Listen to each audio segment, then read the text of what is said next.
jejum tem sido uma prática espiritual poderosa ao longo da história bíblica. Moisés jejuou por 40 dias antes de receber os 10 mandamentos. Elias jejuou durante sua jornada ao Monte Horeb, onde ouviu a voz mansa e delicada de Deus. Daniel jejuou para receber revelações sobre o futuro de Israel. E nosso Senhor Jesus iniciou seu ministério com um jejum de 40 dias no deserto. O Dr. Elmer Towns, estudioso de avivamentos históricos, documentou como grandes movimentos de Deus frequentemente começaram com períodos intensos de jejum e oração. Quando nos abstemos voluntariamente da comida por motivos espirituais, demonstramos a Deus que nossa fome por Ele é maior que nossas necessidades físicas. Esta postura de humildade e dependência abre canais para ouvir sua voz mais claramente. O salmista declara em Salmos, capítulo 46, versículo 10: Aquietai-vos e sabei que eu sou Deus. Esta ordem divina revela outra disciplina essencial para ouvirmos Deus: a prática do silêncio contemplativo. Em nossa sociedade barulhenta, encontrar momentos de completo silêncio tornou-se quase um ato revolucionário. Pesquisas arqueológicas revelam que muitos profetas do Antigo Testamento buscavam lugares isolados, cavernas, desertos, montanhas, para encontrar o silêncio necessário para ouvir Deus. Jesus frequentemente se retirava para lugares solitários para orar, como vemos em Lucas, capítulo 5, versículo 16. Ele, porém, se retirava para lugares solitários e orava.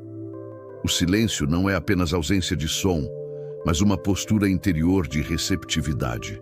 É criar um espaço vazio em nossas mentes e corações, para que Deus possa preenchê-lo com sua presença e direção.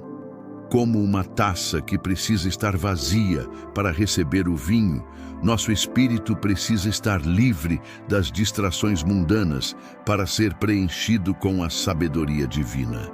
Agora, vamos abordar um aspecto frequentemente negligenciado: como Deus utiliza as crises para refinar nossa capacidade de ouvi-lo. As crises não são apenas obstáculos a serem superados. São frequentemente os próprios instrumentos que Deus usa para nos ensinar a ouvir sua voz com maior clareza. Pense no povo de Israel no Egito. Foi precisamente durante a crise da escravidão que eles clamaram a Deus, e Ele ouviu seus gemidos.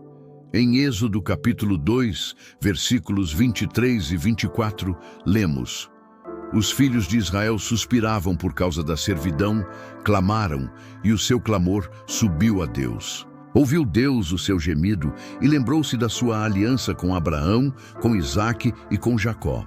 A crise tem o poder de despir-nos de nossa autossuficiência. Quando nossos recursos humanos se esgotam, somos forçados a olhar para cima.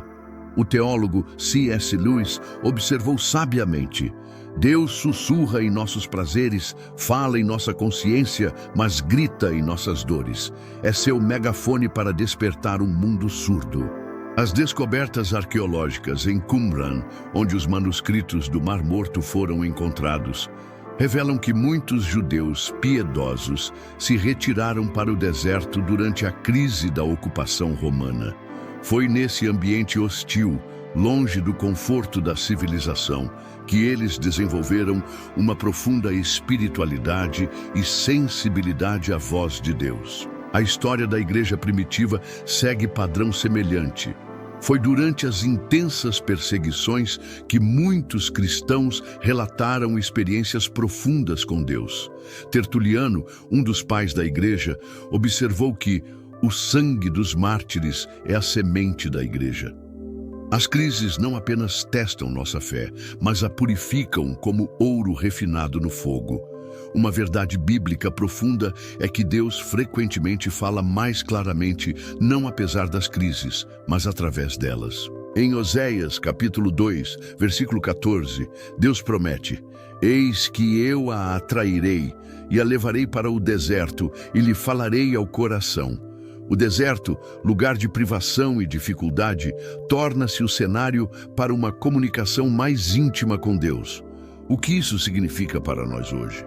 Significa que devemos reconsiderar nossa relação com as crises em nossa vida. Em vez de apenas orar para que Deus nos tire rapidamente da tempestade, talvez devêssemos perguntar: Senhor, o que estás tentando me ensinar nesta tempestade? Como posso afinar meus ouvidos para ouvir tua voz em meio ao rugido dos ventos? Agora, vamos explorar os diferentes modos como Deus fala conosco em tempos de crise. A Bíblia nos mostra que Deus é criativo em suas formas de comunicação. Primeiro, Deus fala através das Escrituras. Esta é a sua forma mais clara e confiável de comunicação. Em momentos de crise, muitos crentes relatam como versículos bíblicos específicos, que talvez tenham lido ou memorizado anos antes, subitamente ganham novo significado e aplicação direta à sua situação. O teólogo John Piper descreve isso como uma espada do Espírito sendo desembainhada na mente do crente. O Espírito Santo traz à nossa memória palavras específicas de Deus exatamente no momento em que mais precisamos delas. É por isso que a memorização das Escrituras não é apenas um exercício acadêmico, mas uma preparação essencial para os tempos de crise. Segundo, Deus fala através da oração. A oração não é um monólogo, mas um diálogo.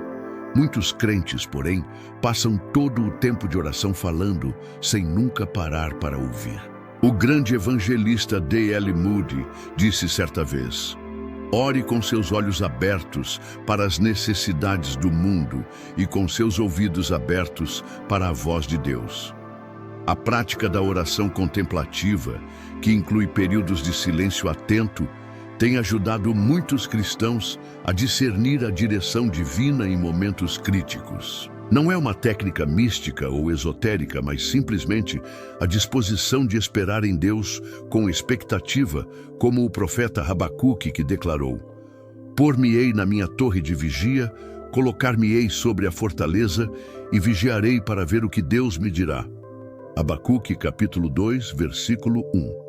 Terceiro, Deus fala através de outras pessoas. Provérbios capítulo 12, versículo 15 nos ensina: o caminho do insensato aos seus próprios olhos parece reto, mas o sábio dá ouvidos aos conselhos. Em tempos de crise, quando nossa visão pode estar embaçada pela emoção ou pelo medo, Deus frequentemente usa conselheiros espirituais maduros para nos trazer sua perspectiva. O pastor e teólogo Timothy Keller observa que a comunidade cristã não é um luxo, mas uma necessidade. Nenhum de nós foi projetado para navegar sozinho pelas tempestades da vida.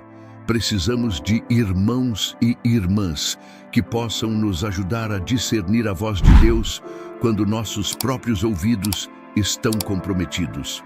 Quarto, Deus fala através das circunstâncias.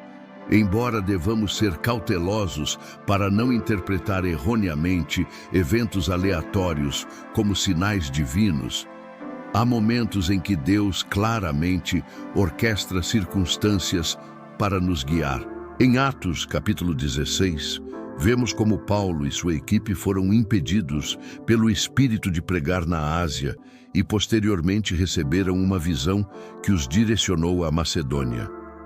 O teólogo e historiador N.T. Wright comenta que Deus raramente nos dá um mapa completo da jornada, mas nos dá luz suficiente para o próximo passo.